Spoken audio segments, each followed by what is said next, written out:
आज सबसे पहले बात होगी अमेरिका और ईरान के बीच तनाव की, जो खत्म होने का नाम नहीं ले रही है। दोनों देश समझौते के बेहद नजदीक है, बस ट्रंप की मंजूरी मिलने का इंतजार है। इस बीच बड़ी खबर है कि ट्रंप ने समझौते को लेकर एक हाई लेवल मीटिंग की।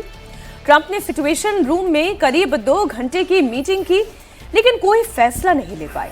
दूसरी तरफ ट्रंप ने सोशल मीडिया पर पोस्ट करके जल्द समझौते का भी इशारा किया। ट्रंप ने अपने पोस्ट में संभावित समझौते की शर्तों का खुलासा किया। ट्रंप ने कहा कि ईरान कभी परमाणु हथियार नहीं बनाएगा, हॉर्मुज स्ट्रेट को तुरंत पूरी तरह खोला जाएगा, हॉर्मुज से गुजरने वाले जहाजों पर टोल नहीं लगेगा। ट्रंप ने कहा ईरान के एनरिच्ड यूरेनियम भंडार को भी नष्ट किया जाएगा।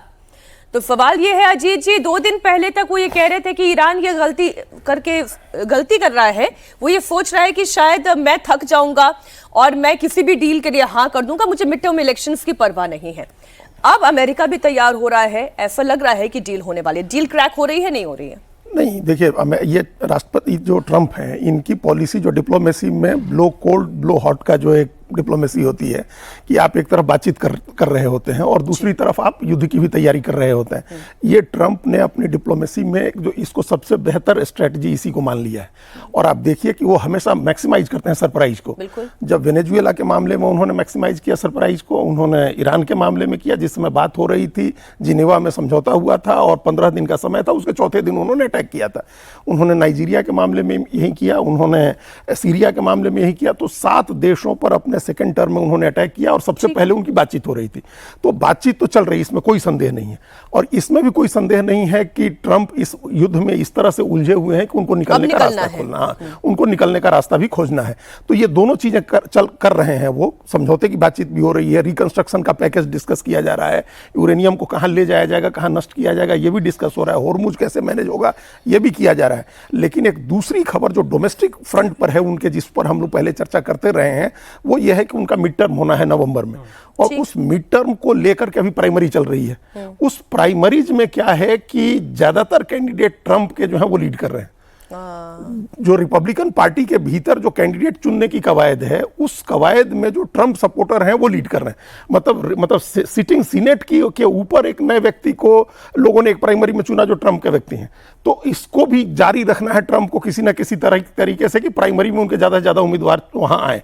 तो वो एक डोमेस्टिक फ्रंट भी एड्रेस कर रहे हैं। यहाँ गल्फ में एक नया फ्रंट उन्होंने खोल दिया है, अब्राहम अकॉर्ड्स वाला। हाँ, और ओमान को धमकी दी, वो भी नहीं। तो ये भी दोनों सारी चीजें वो एक साथ करते रहना चाह रहे हैं। मैं इसलिए पूछ रही हूँ कि वो शॉक देंगे या सरप्राइज देंगे? सरप्राइज अगर डील हो गई, शॉक अगर युद्ध आगे बढ़ गया। देखिए, शॉक तो बहुत ज्यादा का ये उनके पास संभावना नहीं है। कारण ये है कि देखिए, ये जो निर्णायक लड़ाई वाली जो बात थी, रशिया के सामने यूक्रेन की ताकत तो बहुत कम थी जी। अमेरिका के और इजराइल के साथ ईरान क्या है उसके सामने। लेकिन फिर भी आप देखिए, एक ऐसा दौर आया है ड्रोन के कारण, नई टेक्नोलॉजी के कारण, कि कमजोर देश भी लड़ाई को खींच सकता है। तो आप क्विक वॉर तो कर सकते हैं, लेकिन वो एक निर्णायक वॉर, ऑलरेडी ये 4 महीने चला गया है ईरान का वॉर। और ट्रंप जब आए थे तो वो इसी मसले पे आए थे कि हमारे जो सेना है वो दूसरे के झंझटों में नहीं पड़ेंगे, देश के, दुनिया के। तो ऐसी स्थिति में उनके पास बहुत शॉक और सरप्राइज का फैक्टर ये है कि अभी तक अंदर से दोनों देश चाह रहे हैं कि शांति समझौता हो जाए।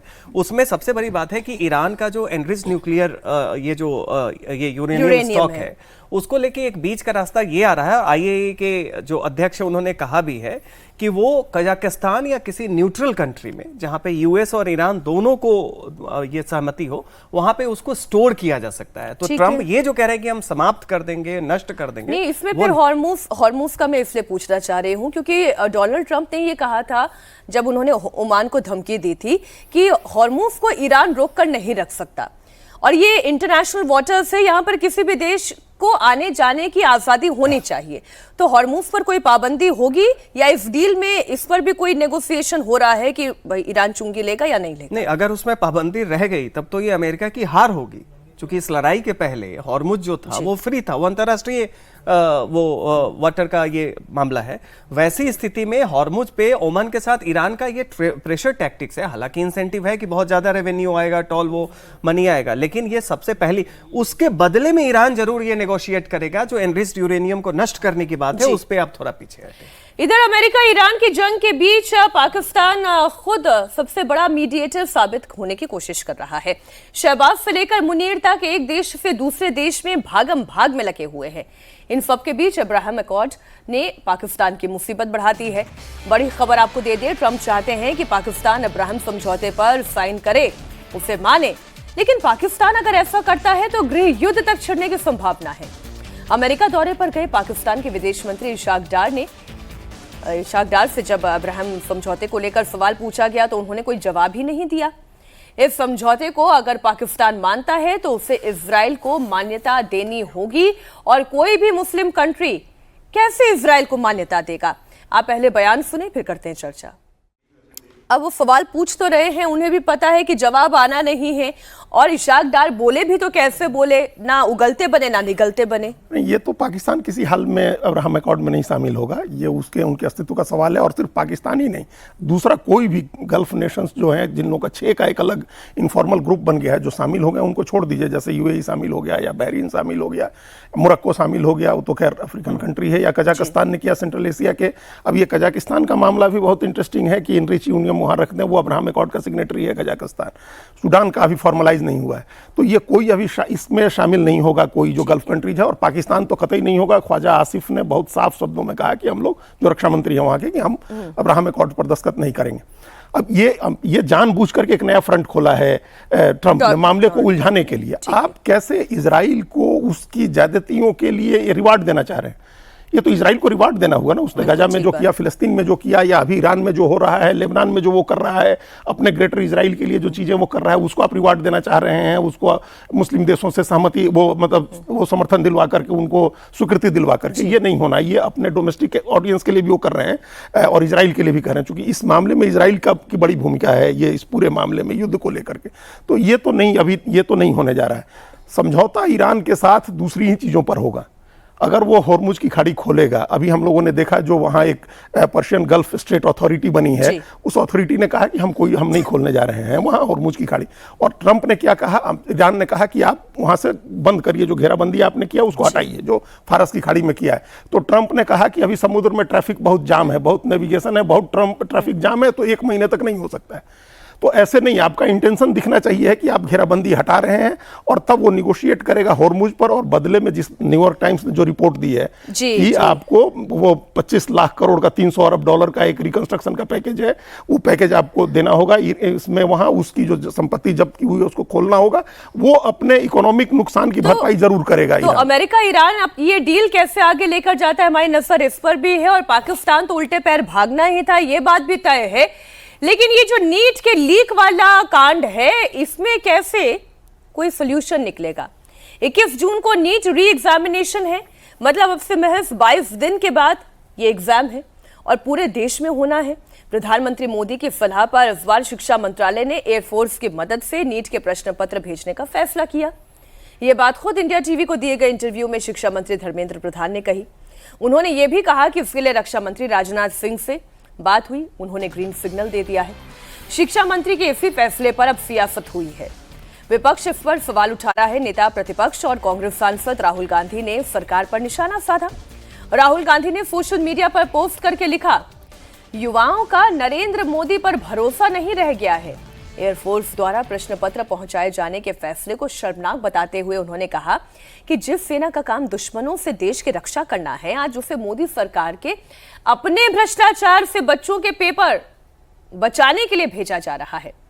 अखिलेश यादव ने भी तंज कसा। उन्होंने कहा, शिक्षा मंत्री ने अपने मंत्रालय की गलती का सारा दोष पोस्टल डिपार्टमेंट पर डाल दिया, और आगे लिखा कि गृह मंत्रालय के अधीन आने वाली पुलिस व्यवस्था अब ना तो प्रभावी रह गई हो, ना ही विश्वसनीय।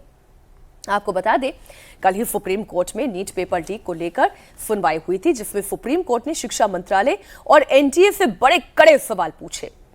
पेपर लीक के जिम्मेदार लोगों पर क्या एक्शन हुआ, सुप्रीम कोर्ट ने पूछा। उन्होंने पूछा कि क्या अब तक एनटीए ने किसी की जवाबदेही तय की? साथ ही ये भी सुप्रीम कोर्ट ने पूछा कि यूपीएससी में पेपर लीक नहीं होते हैं, फिर एनटीए में क्यों लीक होते हैं? क्या यूपीएससी से सीखने की जरूरत नहीं है? आइए सबसे पहले आपको शिक्षा मंत्री धर्मेंद्र प्रधान के इंटरव्यू का वो हिस्सा सुनाती हूं जिसमें उन्होंने नीट में एयरफोर्स की मदद की बात कही। इस बार एक सुझाव स्वयं माननीय प्रधानमंत्री जी ने दिया था कि इस बार निर्भुल परीक्षा करने के लिए सिक्योरिटी चेन को इंटैक्ट रखने के लिए, और जिस आपने कहा समय कम है, समय कम है, उसको पहले से ना भेजे, उसको उस समय में सिक्योरिटी पॉइंट के लिए हमें इस बार एयरफोर्स को यूज़ करना। इसीलिए कल हम रक्षा मंत्री जी को मिले थे, सिंधिया जी और हम दोनों मिले थे, और उनको अनुरोध किया कि इसकी फेरी वाला काम, ट्रांसपोर्टेशन वाला काम एयरफोर्स कर सकता है क्या। उन्होंने सिक्योरिटी दिया है, उन्होंने अपने अधिकारियों को, उप मुख्य वायुसेना के थे, उनको भी बुलाया गया था। उन्होंने कहा कि हमने पूरा उसकी रचना बनाएंगे, एजुकेशन डिपार्टमेंट, पोस्टल डिपार्टमेंट और एयरफोर्स, ये तीनों मिलके ये परीक्षा प्रश्न पत्र ठीक से जाए, इसकी दायित्व हम लिए। अब प्रधानमंत्री की मंशा पर तो मैं कोई सवाल नहीं उठा रही, क्योंकि धर्मेंद्र प्रधान ये कह रहे हैं कि उन्हीं का यह सुझाव था। ठीक है अजीत जी, आप एयरफोर्स की मदद ले लें, आर्मी भी आप तैनात कर दें, आप बीएसएफ को भी लगा दें, लेकिन अगर पेपर बनाने वाला ही लीक कर रहा है तो फिर क्या करेंगे आप? नहीं, और ये स्ट्रक्चरल समस्याएं हैं जो बार बार हम लोग कह रहे हैं, उस स्ट्रक्चरल प्रॉब्लम को एड्रेस करिए ना। यूपीएससी से सीखने की बात कही गई, यूपीएससी क्या है, कॉन्स्टिट्यूशनल बॉडी है। आपने यहां तक इसको स्टैट्यूटरी भी नहीं बनाया हुआ है एनटीए को, आपने उसको सोसाइटी रजिस्ट्रेशन एक्ट के तहत बना रखा है, एनजीओ टाइप का संगठन बना रखा है। यूपीएससी का अपना काडर है, आपने एनटीए का कोई काडर तय नहीं किया, यहां से उठा के वहां से उठा के अधिकारी रख देते हैं जिसकी कोई जवाबदेही नहीं है, गड़बड़ी होती है तो वो अपने काडर में चला जाता है। यूपीएससी का जब क्वेश्चन पेपर सेट होता है तो किसी क्वेश्चन पेपर सेट करने वाले को पता नहीं है तो होता है कि उसका क्वेश्चन लिया जाएगा या नहीं लिया जाएगा। इतना डिस्क्रिशन होता है, इतनी उसमें गोपनीयता होती है, तो ये सब स्ट्रक्चरल चेंज से होगा ना। तीसरा एक और बड़ी बात है कि एकदम हाई स्टेक एग्जामिनेशन है नीट, यहां से आप पास करके निकले, बड़े मेडिकल कॉलेज में आपका दाखिला हो जाएगा, बहुत सस्ते में आपकी पढ़ाई हो जाएगी, और ऐसा प्रोफेशन है जिसमें कभी मंदी नहीं आनी है। तो इसलिए ये हाई स्टेक एग्जामिनेशन है। यूपीएससी के 3 एग्जाम होते हैं, आप तीनों का पेपर थोड़ा लीक कर दीजिएगा, और इंटरव्यू का पेपर कैसे लीक करिएगा? इसलिए कोई पेपर लीक करने में जाता ही नहीं है। जेईई के भी, इंजीनियरिंग के भी 2 एग्जाम होते हैं। अगर आईआईटी में जाना है तो आपको एडवांस देना है, तो एक पेपर लीक करने से कुछ नहीं होगा। और ये नहीं हो सकता कि आप सारे पेपर हर बार पेपर लीक करें और इंटरव्यू बोर्ड मैनेज करें। तो यहाँ तो आपने इसको स्ट्रक्चरल चेंज करना है ना, इसको डिसेंट्रलाइज करिए। आप जो हम लोग पहले दिन से करें, इसको डिसेंट्रलाइज करिए। देखिए ये एक पार्ट है प्रॉब्लम का कि इस क्वेश्चन पेपर सुरक्षित पहुंचे। ऑटो में रख के आप क्वेश्चन पेपर ले जाते हैं और आप कह रहे हैं कि सीधे एयरपोर्ट से पहुंचाएंगे। हाँ, वही एक ही पक्ष हुआ ना, ये समस्या का एक पार्ट है। इस समस्या के तो बहुत कई पहलू हैं। अच्छा, नीट पेपर लीक के बाद केंद्र सरकार सख्त है, ऐसा केंद्र सरकार का कहना है। शिक्षा मंत्री ने कहा कि सरकार छात्रों के साथ है और उन्होंने पेपर लीक को सामाजिक बीमारी बताया। उन्होंने कहा कि परीक्षा माफिया को सरकार इस बार खत्म कर देगी, फांसी की सजा दिलवाएगी।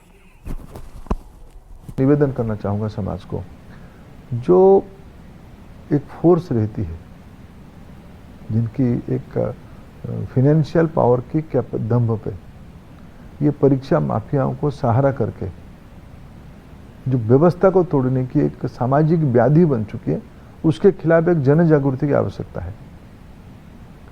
सामाजिक व्याधि ये हो चुकी है, सोशल एविल हो चुका है ये, कि मेरे बच्चे की गुणवत्ता हो ना हो, मैं उसको जेने तेने प्रकार ने डॉक्टर पढ़ाऊंगा।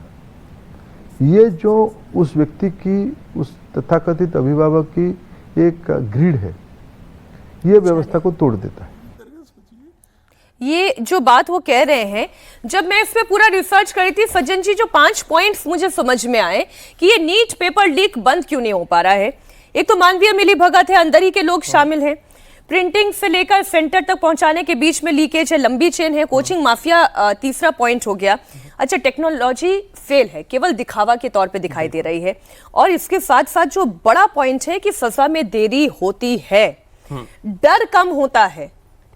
डर कम होता है। संजीव मुखिया की बात अभी आपने कही ना कि एफआईआर भी उसके ऊपर हो पा रही है, नहीं हो पा रही है। रंजीत डॉन जो बिहार में था, वो माफिया जो पेपर लीक करता था, वो तो जदयू में जाके चुनाव भी लड़ा था, तो ये तो प्रेसिडेंट है आपका। लेकिन कल सुप्रीम कोर्ट ने 2-3 बातें की। एक पहली बात तो ये कहा गया कि आप, ये एक इंस्टीट्यूशनल मेमोरी होती है कि यूपीएससी का हवाला हम लोग इस चैनल में पहले भी कह रहे थे कि यूपीएससी में कहाँ ये गड़बड़ियां आती बिल्कुल ठीक है बात आपको से। और सुप्रीम कोर्ट ने कहा कि आपकी एक संस्थागत स्मृति होती है निरंतरता की, कि जो लोग अच्छा काम कर रहे हैं वो कैसे, आपके पास कोई इंस्टीट्यूशनल मेमोरी नहीं है।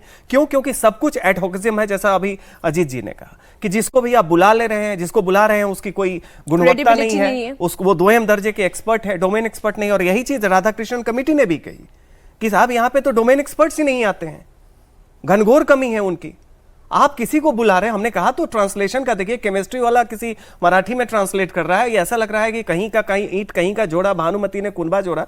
तो ये एडहॉकिज्म, एक तो अपॉइंटमेंट, दूसरा निर्णय लेने की प्रक्रिया में भी है कि कौन उनको रिकमेंड कर रहा है, किस तरीके से वो निर्णय ले रहे हैं। तो इसको एक स्थायी बनाया जाए। तीसरी बात इसमें एक और देखिए कि अभी जो लोग भी इसमें, सबसे दुर्भाग्य की बात यह है, चाहे नीट का मामला हो, चाहे सीबीएसई का मामला हो, हर बार छात्रों ने पॉइंट आउट किया कि इसमें गड़बड़ी है। बिल्कुल आपको नहीं पता चला कि आपके सिस्टम में इंटरनल कोई, ये तो सिस्टम का इंटरनल हेल्थ है। और उसके बाद अभी नीट के खिलाफ मेडिकल एसोसिएशंस, डॉक्टर एसोसिएशन सब गए हैं, जो पहले से एस्टेब्लिश्ड एसोसिएशंस है, कि इससे हमारी गुणवत्ता खत्म हो रही है, भविष्य खत्म हो रहा है। मुझे नहीं पता सरकार हमारी कितनी बात सुन रही है या नहीं सुन रही है, लेकिन मैं पिछले कई दिनों से, जब से ये नीट पेपर लीक हुआ है, कई एजुकेटर्स से ऑन एयर और ऑफ एयर भी बात कर रही हूं, तो उन्होंने बड़ी अच्छी एक सलाह और दी कि जब आप प्रश्न पत्र भी बना रहे हैं, आपके 2000 प्रश्न हैं या आपके 200 प्रश्न हैं, आप वो 2000 प्रश्नों को आप एआई की मदद से आप क्वेश्चन पेपर सेट करवाइए, वहां पे लीकेज की संभावना कम हो जाएगी। कम से कम ऐसे ऐसे छोटे छोटे आप परिवर्तन करेंगे, तब जाकर कहीं आमूलचूल परिवर्तन होगा जिसकी हम बात कर रहे हैं, वो परिवर्तन जो हम पश्चिम बंगाल में देख रहे हैं। अगर सरकार की मंशा हो तो परिवर्तन हो सकता है, और पश्चिम बंगाल में हुआ। उत्तर 24 परगना से एक बड़ा मामला सामने आया। माचलंदापुर इलाके में पुलिस ने टीएमसी नेता के खेत से 3 डबल बैरल बंदूकें बरामद कर ली। बंदूकों के साथ पुलिस को वहां से भारी मात्रा में कारतूस बरामद हुआ। ये पूरा मामला जबरन वसूली, लोगों को धमकी देने, साल 2021 के विधानसभा चुनाव के बाद की हिंसा से जुड़ा हुआ मामला है। इन गंभीर मामलों में शामिल होने के आरोप में पुलिस ने टीएमसी नेता सुजीत साहा, उनके बड़े भाई अजीत साहा को गिरफ्तार किया था। गिरफ्तारी के तुरंत बाद जब पुलिस ने इनके पास छानबीन की तो दोनों भाइयों के पास से 27 लाख रुपए कैश बरामद हुआ। इसके अलावा पुलिस ने इनके पास से हथियार, कारतूस, विदेशी शराब भी मौके से जब्त की। दोनों आरोपियों को पुलिस की कस्टडी में भेज दिया गया है। बंगाल में हार के बाद टीएमसी से इस्तीफे का दौर भी लगातार जारी है। अब इस्तीफे का सिलसिला असम में भी शुरू हुआ। असम में टीएमसी के प्रदेश अध्यक्ष अभिजीत मजूमदार ने पार्टी के सभी पदों और प्राथमिक सदस्यता से इस्तीफा दे दिया। रिजाइन करने के बाद अभिजीत मजूमदार ने ममता बनर्जी और टीएमसी पर आरोप लगाया। उन्होंने कहा कि असम और पश्चिम बंगाल में टीएमसी की छवि केवल मुस्लिमों के लिए काम करने वाली पार्टी बन गई है। उन्होंने दावा किया कि पार्टी में हिंदुओं की लगातार अनदेखी हो रही है। मजूमदार ने टीएमसी पर बांग्लादेशी घुसपैठियों के प्रति नरम रुख रखने का भी गंभीर आरोप लगाया है। कांग्रेस आज का डेट में हम असम में देखा ये तृणमूल कांग्रेस नहीं है, ये असम तृणमूल मुस्लिम कांग्रेस हो गया। हम इसलिए छोड़ रहे जे हमारा विवेक, हम जो हिंदू हैं, हमारा विवेक तृणमूल कांग्रेस को ये नहीं किया। मेरा विवेक से लग रहा है जे हम हिंदू है, हम भगवान को मानता है, तो हमारा विवेक बोल रहा है जे अभी हो गया तृणमूल कांग्रेस। तो आप देखा है किस टाइप का किया। मजूमदार जी को अजीत जी बड़ी देर में पता चला कि क्या टीएमसी और कांग्रेस की हालत हो रही है, ये मुस्लिमों की पार्टी बन रही है। बिल्कुल, उनको बहुत देर से चुनाव हारने के बाद उनके ज्ञान चक्षु खुले हैं। लेकिन अभी कल हम लोग डिस्कस कर रहे थे कि एक जगह आधार बरामद हुए, टीएमसी के दफ्तर के लोगों ने ताले तोड़े तो उसमें बड़ी संख्या में आधार मिले, आधार कार्ड की कॉपीज रखी हुई थी। अब हथियार बरामद हो रहे हैं, रुपए बरामद हो रहे हैं, तो ये सिलसिला चलेगा अभी वहां, और इसमें हाँ ये सिलसिला चलेगा। लोग इस्तीफा भी देंगे। लोग इसलिए छोड़ करके जा रहे हैं क्योंकि इस तरह के कामों में जितने लोग शामिल थे, जो वसूली में, कट मनी लेने में, आपराधिक गतिविधियों में, वो सब लोग अपने लिए संरक्षण तलाशेंगे। तो इस समय भारतीय जनता पार्टी को या प्रदेश की सरकार को दो ही काम करने चाहिए। एक तो किसी तरह का कोई नरमी नहीं दिखानी चाहिए, और दूसरा भारतीय जनता पार्टी को अपने दरवाजे पर एक बोर्ड लगा देना चाहिए नो एंट्री का। पहला ये काम करना, अभी थोड़े दिन ये चलने देना चाहिए है कि ये क्या बहुत सारे लोग अभी कोशिश कर रहे होंगे इस्तीफा दे करके कि एंट्री मिल जाए तो बीजेपी फिर टेस्ट भी कर ले पहले। हाँ वही आप बंद कर दीजिए, नो एंट्री की कोई एंट्री नहीं होगी। एक आदेश जारी कर दीजिए कि नीचे के लेवल पर भी, जिले में भी किसी भी नेता को बीजेपी में नहीं शामिल कराया जाएगा और कार्रवाई जारी रखिए। सफाई तो हो एक बड़े लेवल पर, जो लोग बिल से निकल रहे हैं वो सफाई तो होनी चाहिए, उसके बाद फिर अपना बीजेपी अपनी व्यवस्था बनाए। और ये जो अभी मजूमदार जी कह रहे हैं, ये तो अभी उन पार्टियों में भी चलेगा जो रीजनल पार्टीज है, आप खाली यूपी के पार्टीज को छोड़ दें, लेकिन जो टीएमसी में हो रहा है, जो कांग्रेस में असम चुनाव से पहले हो गया है, क्या अब ऑपोजिशन को ये समझ में आ गया है कि केवल मुस्लिमों की राजनीति करके आप अब चुनाव नहीं जीत सकते? एक तो ये समझ में आ गया है कि भाई आपको अगर लड़ना है तो अपने आप को धर्मनिरपेक्ष दिखाने के लिए मुस्लिम परस्ती वाली भाषा बनाए, ये अब नहीं चलेगा। वो दौर गया कि आप घनघोर करप्ट हैं, लुटे हुए हैं, हर तरीके से लूट रहे हैं, पशु का चारा खा गए, लेकिन चूंकि आप सेकुलर हैं इसलिए आपको देश में बुद्धिजीवी वर्ग जो है आपको नवाजेगा, आपको प्रोग्रेसिव मानेगा। वो दौर 90 तक चला, अब वो खत्म हो गया है। दूसरी बात ये देखिए, जो हृदय परिवर्तन वाली बात होती है, ये बड़ी अच्छी मतलब बड़ा संयोग है, ये मौसम वैज्ञानिक से भी ज्यादा है कि जब सत्ता का सुख खत्म हो जाता है और संभावना भी नहीं बचती है कि आप वापस आ पाएंगे, तो अचानक से याद आ रहा है कि देखिए हम तो हिंदू हैं और वो हिंदू विरोधी पार्टी थी, देवी देवता को मानते हैं। ये सब वो लोग हैं जो 2021 में जब कांग्रेस की बुरी हालत हो गई 2019 और 21 के बाद, धीरे धीरे के असम में, त्रिपुरा में, इन सब जगहों में कांग्रेस को छोड़ के टीएमसी में जाने का सिलसिला शुरू होता है। टीएमसी का जो पूर्वोत्तर में जहां भी बंगाली पॉपुलेशन है, असम का बराक वैली हो, त्रिपुरा हो, वहां थोड़ा बहुत इसलिए था कि उसमें टीएमसी चूंकि कलकत्ता बंगाल में रूल कर रही है तो उसका प्रभाव था। अब सत्ता उनका बंगाल से तो चला ही गया, भविष्य भी अब डूबता हुआ साफ दिख रहा है।